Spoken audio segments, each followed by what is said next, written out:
Hej og velkommen. Her får du en lille guide til, hvordan du udfylder ansøgning om avlerkode. Og en avlerkode åbner op for samtlige stambogsydelser i stambogen.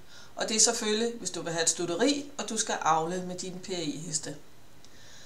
Nu har vi her, blanketten er på dansk, og du skal huske at skrive tydeligt og gerne med blokbogstaver, så jeg ikke er i tvivl om, hvad det er, der skal stå. Men du starter med at skrive stutteriets navn, og hvis ikke du har et stutterinavn i forvejen, så opfinder du simpelthen et. Og det kan være som her, Stutteri Æblehaven, det kan være Stald Æseløre, eller det kan bare være et navn, som hedder Ådalen eller et eller andet. Og så skal du krydse af i avlerkode, så jeg ikke er i tvivl om, at det er en avlerkode, du ønsker. Så udfylder du kun det første felt her med nummer 1, ejer. Og her skal du selvfølgelig, som der står, udfylde med kun dine data. Der skal ikke være data på sælger, på opdrætteren, hvor hesten står opstallet eller andet. Det er kun dine data.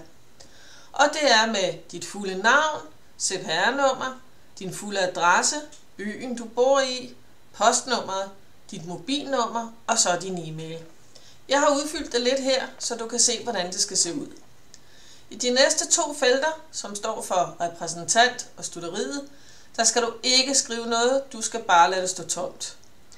Nedenunder sætter du kryds i ejer og kryds i ja, fordi du skal have sendt din faktura til samme adresse, altså til den mailadresse, du har opgivet her.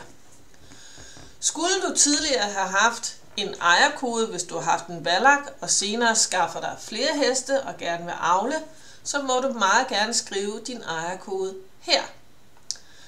Og så kommer det vigtigste næsten, at du får udfyldt her. Du skriver stedet, f.eks. byen du bor i, dato, måned, årstal, din underskrift, og meget vigtigt, at du får krydset af her med hensyn til databeskyttelse. Det var så en lille guide, og nu har du simpelthen udfyldt en ansøgning om en avlerkode.